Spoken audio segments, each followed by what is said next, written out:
Valoriser la connaissance, l'équité des ressources et le développement en investissant sur l'innovation. Le Trentin, une des régions les plus riches et solides du pays, ne grimpe malgré tout que de 1%, ce qui est bien trop peu.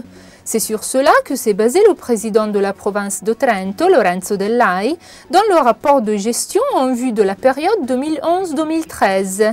La manœuvre extraordinaire mise en place en 2009 par l'administration trentine pour lutter contre la crise a coûté plus d'1,3 milliard d'euros, plus de 7% du PIB provincial.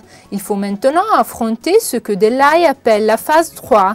En ce qui concerne 2011, le bilan prévisionnel est de 4,6 milliards d'euros, 50 millions moins que celui actuel, soit une baisse de 1,1%.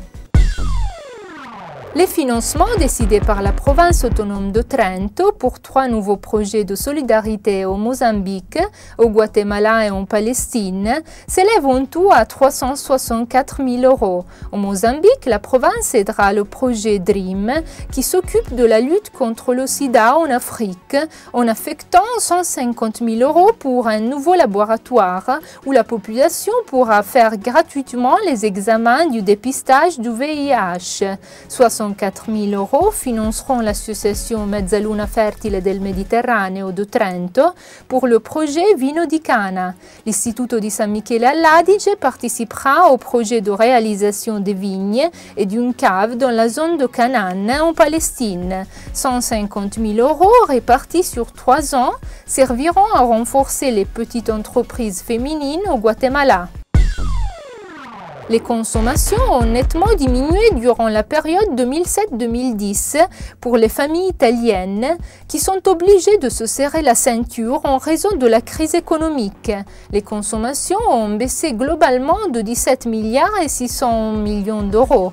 Les secteurs les plus touchés ont été ceux des meubles, des électroménagers, de la maison, des transports et des boissons alcoolisées. Les 3 seules régions où ces données vont contre-courant sont l'Emilia-Romagna, le Friuli-Venezia Giulia et l'Abruzzo.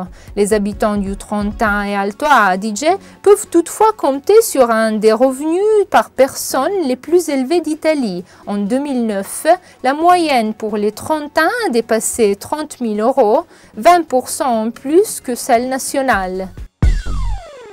Les mesures anti-smog seront en vigueur à Trento du 10 janvier au 31 mars 2011. Les véhicules Euro 0, diesel Euro 1, les motos et scooters 2 temps devront rester au garage tous les jours, sauf le samedi et les jours fériés, de 7h à 10h et de 16h à 19h. C'est la principale mesure pour sauvegarder la qualité de l'air, approuvée par le conseil municipal. Parmi les autres mesures, citant le respect de la température de 20 degrés dans les édifices publics, le nettoyage des rues et des places avec de l'eau et l'interdiction de brûler des résidus végétaux en plein air. Le lunghe feste natalizie degli anziani soli, les longues fêtes de Noël des personnes âgées seules. C'est le nom de l'initiative prise par SIPA, Société italienne psychologie de l'adulte et de la personne âgée, qui propose gratuitement un service pour les plus de 65 ans du Trentin. En téléphonant du 15 décembre au 15 janvier au numéro de l'association 04 61 99 27 40, ceux qui ont plus de 65 ans et vivent dans une profonde solitude pourront réserver un rendez-vous gratuit avec un psychologue. Cet entretien d'1 heure n'apportera pas de solution certes, mais pourra contribuer à soulager la solitude durant les fêtes. Présentation officielle à Milan de l'accord selon lequel le lieu de retraite d'été pendant 2 ans de l'Inter sera le Trentin. L'équipe championne d'Italie débarquera dans la Val Rendena le 14 juillet et la commune de Pinzolo devra s'habiller en noir et bleu pour son arrivée. Comme pour le Bayern, l'autre finaliste de la Ligue des Champions en retraite dans le Trentin, les Nerazzurri amèneront les jeunes espoirs de la société.